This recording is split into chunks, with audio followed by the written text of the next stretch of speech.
అన్న నమస్తే అన్న. ఏంటి జగన్మోహన్ రెడ్డి గారు నిన్న ప్రెస్ మీట్ పెట్టి మాట్లాడుతూ అసలు భూ సర్వే సక్రమంగా జరుగుతుందంటే అది మా ప్రభుత్వంలోనే, ఈ చంద్రబాబు తన స్వలాభం కోసమే చేసుకుంటున్నాడు కానీ అసలు ఏమీ లేదు, మా ప్రభుత్వంలో చేసిన సర్వే అసలు ప్రపంచ స్థాయి కాదు, అసలు చరిత్రలో ఒక ఘట్టంగా మిగిలిపోద్దని చెప్పి జగన్మోహన్ రెడ్డి గారు మాట్లాడుతున్నారు. ఏం చెప్తారన్న మీరు దాని గురించి? ఈ రోజున మాజీ ముఖ్యమంత్రి జగన్మోహన్ రెడ్డి గారు వారి ప్రభుత్వంలో సర్వే సక్రమంగా జరిగింది, ఈ ప్రభుత్వంలో సక్రమంగా సర్వే జరగట్లేదని చెప్పడం అనేది చాలా హాస్యాస్పదం. వాళ్ళ ప్రభుత్వంలో రాష్ట్రంలో దోపిడీ విధానంగా మరి ఆక్రమణలకు ఎమ్మెల్యేల దగ్గర నుండి మంత్రుల దగ్గర నుండి వారి కేటర్ అంతా కూడా ఉన్నటువంటి మొత్తం భూమి దోపిడీ చేశారు. దాంట్లో ఎవరు కూడా దాన్ని హర్షించే విధంగా లేదు. ఈ రోజున ఆనాటి ముఖ్యమంత్రిగా వాళ్ళ ఆస్తి పైన, వాళ్ళ ఆస్తిలో ఉన్నటువంటి వారిపైన నీ ఫోటోలు వేసుకునే విధంగా మరి వ్యవహరించావు. ఈనాడు మరి పూర్తి స్థాయిలో జరిగినటువంటి అక్రమాలు అన్యాయాలను సరిదిద్ది మరలా పూర్తి స్థాయిలో మరి దాన్ని కంప్యూటరైజ్ చేసి పూర్తిగా ప్రభుత్వ ముద్ర, రాజముద్ర, ఏపీ రాజీ ముద్ర వేసి ఇవ్వడం అన్నది కూడా ప్రజలందరూ కూడా రైతులందరూ కూడా హర్షిస్తూ ఉన్నారు. ఈరోజు నా సర్వేరాళ్ళు పైన కూడా నీ ఫోటో వేసుకొని నువ్వు చేసిన దానికి సుమారుగా 700 కోట్ల రూపాయలు ప్రజాధనాన్ని దుర్వినియోగం చేసినావు. దాన్ని కేవలం ఆ ఫోటోలు తొలగించడం కోసం సుమారు 15 కోట్లు 20 కోట్లు 10 కోట్లు అవుతుంది. ఇది ప్రజాధనం దుర్వినియోగం కాదు. వారి పొలానికి, వారి తండ్రుల పొలాలకి సర్వేరాళ్ళపైన నీ ఫోటో ఏంటి? అసలు నీకు ఏ హక్కు ఉంది? వాళ్ళ కుటుంబ సభ్యుడివా, లేకపోతే వాళ్ళ ఆస్తులోని ఓటాదారుడివా? అటువంటి విధానాన్ని సరికాదని చెప్పేసి 151 సీట్ నుండి నిన్ను 11 సీట్లకు మరి దింపినా సరే మరి ఇంకా కూడా నీకు తెలివి తక్కువ విధానాలతో తుగ్లక్ చేసినటువంటి గతం 5 ఏళ్లలో తుగ్లక్ పరిపాలన చేస్తావు. ఈ రోజున ఉన్నావు. కానీ బెంగళూరులో 15 రోజులకో 20 రోజులకో బెంగళూరు ప్యాలెస్ నుండి తాడేపల్లి ఇంటికి వచ్చి ఒక ప్రెస్ మీట్ పెట్టి మరి ఈరోజు నన్ను ఏంటంటే ఆరోపణలు చేస్తూ ఉన్నావు, నిందిస్తూ ఉన్నావు, దోపిడీ జరుగుతూ ఉంది, పరిపాలన అంతా బాగుంది, మరి మేము చేసిన పరిపాలన బాగుంది, ఈ పరిపాలన ఏమీ బాగలేదని చెప్తా ఉన్నాం. ఈ రోజున మరి 19 నెలల కాలం పూర్తయినా సరే కూటమి ప్రభుత్వానికి ప్రజలు నీరాజనం పడుతూ ఉన్నారు. సూపర్ 6లో భాగంగా అన్నీ కూడా అమలు చేస్తూ ఉన్నారు.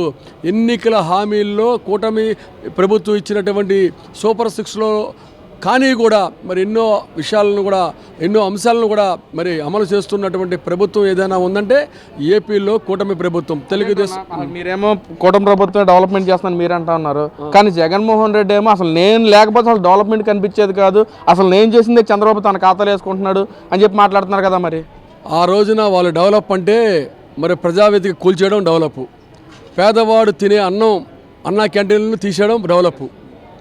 ఆ రోజున ఉన్నటువంటి పేదవారికి మీరు ఇచ్చినటువంటి పింఛన్ ఎంత? ఆ రోజున గౌరవ ముఖ్యమంత్రి స్వర్గీయ నందమూరి తారక రామారావు గారు 30 రూపాయలు పింఛన్ పెడితే గౌరవ ముఖ్యమంత్రి తర్వాత వచ్చినటువంటి చంద్రబాబు నాయుడు గారు దాన్ని 70 రూపాయలు చేశారు. దాన్ని గౌరవ స్వర్గీయ రాజశేఖర రెడ్డి గారు 200 రూపాయలు చేశారు. ఆ తర్వాత గౌరవ ముఖ్యమంత్రిగా ఉన్నటువంటి చంద్రబాబు నాయుడు గారు 1000 రూపాయలు చేశారు. ఆ తర్వాత కూడా మళ్ళీ 1000 రూపాయలను కూడా 2000 చేసింది కూడా ముఖ్యమంత్రి చంద్రబాబు నాయుడు గారే. దాన్ని దశల వారీగా నేను ఎన్నికల్లో గెలిస్తే వెంటనే 3000 ఇస్తానని చెప్పినటువంటి పెద్ద మనిషివి 5 ఏళ్లకు సంవత్సరానికి 250 అని చెప్పేసి 5 ఏళ్లకు నువ్వు 1000 రూపాయలు పెంచితే ఇచ్చిన మాట ప్రకారం వృద్ధులకు, వితంతువులకు అందరికి కూడా నేను 4000 రూపాయలు పెన్షన్ ఇస్తాననగానే ఎన్నికల హామీలో ఒక రోజున నిర్ణయం తీసుకొని సంతకం పెట్టి 3000 పెన్షన్ని 6000 చేసిన ఘనత చంద్రబాబు నాయుడు గారిది. వికలాంగులకు 3000 ఉన్నటువంటి పెన్షన్ని 6000 రూపాయలు ఇవ్వడం జరిగింది.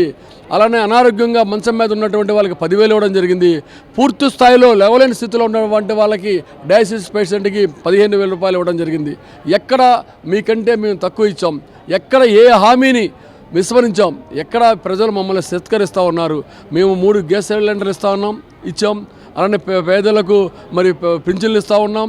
రైతులకు 20,000 రూపాయలు రైతు సబ్సిడీ ఇస్తూ ఉన్నాం. మరి బస్ సౌకర్యం ఏర్పాటు చేస్తూ ఉన్నాం. అలానే మా అన్న క్యాంటీన్లు ఏర్పాటు చేస్తాం. ఈ రోజున మరి డోక్రా మహిళలకు కూడా మరి మెరుగైనటువంటి అన్ని విధానాలు చేస్తూ ఉన్నాం. పూర్తి స్థాయిలో ప్రజలు అందరూ కూడా, మహిళలు, బలహీన వర్గాలు, ఎస్సీ వర్గాలు కూడా తెలుగుదేశం కూటమి ప్రభుత్వానికి జేజేలు పలుకుతూ ఉన్నారు. రాబోయే రోజుల్లో రాజకీయ భవిష్యత్తు ఉండదనే ఉద్దేశంతో, భయంతో మరి ఈ రోజున మాట్లాడుతూ ఉన్నారు. ఇప్పుడు సుమారుగా 19 నెలలైంది. ఇంకొక 10 సంవత్సరాల తర్వాత నేను బయటకు వచ్చి పాదయాత్ర చేస్తానంటే, అంటే నువ్వు పాదయాత్ర చేసేది ముఖ్యమంత్రి పదవి కోసం పాదయాత్ర. నిన్ను గెలిపించి పులివెందుల ప్రజలు నిన్ను గెలిపించి ఎమ్మెల్యేగా ఎన్నుకుంటే వారి సమస్యలు, ఆ నియోజకవర్గ సమస్యలు పట్టవా నీకు? నీ తోటి శాసనసభ్యులు 10 మంది గెలిచారే, ఆ 10 మంది శాసనసభ్యులు కూడా నువ్వు అసెంబ్లీకి వెళ్ళకుండా అభివృద్ధికి అడ్డుపడతా ఉన్నారే, అది అంతవరకు సబబు అని చెప్పేసి మేము అడుగుతా ఉన్నాం. ఒక ఉద్యోగి అంటే 2 సంవత్సరాల కాలం అయిపోయింది, ఇంకా కళ్ళు మూసుకుంటే ఉన్నాం, 3 సంవత్సరాల కాలం కూడా అయిపోద్ది. ఇంకా సంవత్సరంన్నరలో మనం పాదయాత్ర చేస్తాం. అసలు ప్రజల్లోనే ఉందాం మన వైసీపీ పార్టీ కానీ జగన్మోహన్ రెడ్డి కానీ ప్రజల్లో ఉంటూ ప్రజల తరపున పోరాటం చేద్దామని చెప్పి మాట్లాడుతున్నారు. మరి జగన్మోహన్ రెడ్డి ఈ 19 నెలల్లో ఎప్పుడన్నా ప్రజల్లో ఉన్నారన్న అసలు? ఆ రోజున మరి సంవత్సరాల తర్వాత నేను ప్రజల మధ్యలో ఉంటానన్నారు. మీరు ముఖ్యమంత్రిగా ఉన్నప్పుడే పరదాలు సాటున మరి చెట్టులు నరికేసి పరదాలు పెట్టి వందలాది మందిని పోలీసుని, నీ సొంత క్యాటర్ని, నీ సొంత ఉన్నటువంటి బౌన్సర్ను పెట్టుకొని తిరిగినటువంటి భయస్థుడు నువ్వు. ఈ రోజున మళ్ళీ పాదయాత్ర చేస్తాను, ప్రజల మధ్యలోకి వస్తానంటే నువ్వు పాదయాత్ర కాదు, తల్ల కిందులు తపస్సు చేసినా సరే రేపు 2029లో మరలా తెలుగుదేశం కూటమి ప్రభుత్వం అధికారంలోకి వస్తుంది తప్ప నిన్ను ప్రజలు నాయకుడిగా గుర్తించట్లేదు. ప్రజా సమస్యలు పట్టించుకోలేనటువంటి పిరికి నాయకుడిగా నిన్ను భావిస్తూ ఉన్నారు తప్ప రాబోయే రోజుల్లో అందరూ కూడా మళ్ళీ కూటమిని బలపరుస్తారని చెప్పి ఈ సందర్భంగా మేము భావిస్తూ ఉన్నాం. మరో పక్కన ఇంకా మాట్లాడుతూ జగన్మోహన్ రెడ్డి గారు అసలు చంద్రబాబు, లోకేష్, పవన్ కళ్యాణ్ అసలు మన రాష్ట్రానికి ఏం చేస్తున్నారు? అసలు స్పెషల్ ఫ్లైట్లు వేసి తిరుగుతున్నారు, అసలు జలసాలు ఖర్చులు చేస్తున్నారు, డబ్బులు అసలు నీళ్ళ రూపాన ఖర్చు పెడతా ఉన్నారు, అసలు పెట్టుబడి విషయం దేవుడు ఎరుగు అని చెప్పి కూడా మాట్లాడుతున్నారు. ఏంటన్న అసలు? ఈరోజు ఒక వారం క్రితం సోదర నీకు కూడా చెప్తా ఉన్నా, మీడియాలో నేను చూశాను. ఒక రోజు ఒక పూటకి 75,000 రూపాయలు క్యారేజ్ తెచ్చుకున్నటువంటి వ్యక్తి అంట. 2 పూటలకి 150,000 రూపాయలు. 150,000 రూపాయలు ఒక నెలకి ఎంత అవుతుంది? 5 సంవత్సరాల మీద ఎంత అవుతుంది? కేవలం నువ్వు తిండే పేదవాడు తిండి తినకుండా మరి 150,000 రూపాయలు పెట్టి అలానే ఒక 10,000 20,000 రూపాయల స్నాక్స్కి నీ చుట్టూ ఉన్నటువంటి వాళ్ళకి పెట్టినటువంటి నీకు పేదవాడి సమస్య నీకు ఎలా గుర్తొస్తుంది? పేదవాడి సమస్యను పరిష్కరించేవాడు నువ్వా అని చెప్పేసి మేము అడుగుతా ఉన్నాం. ఈ రోజున ప్రజల మధ్యలో ఉండేది ఎవరు?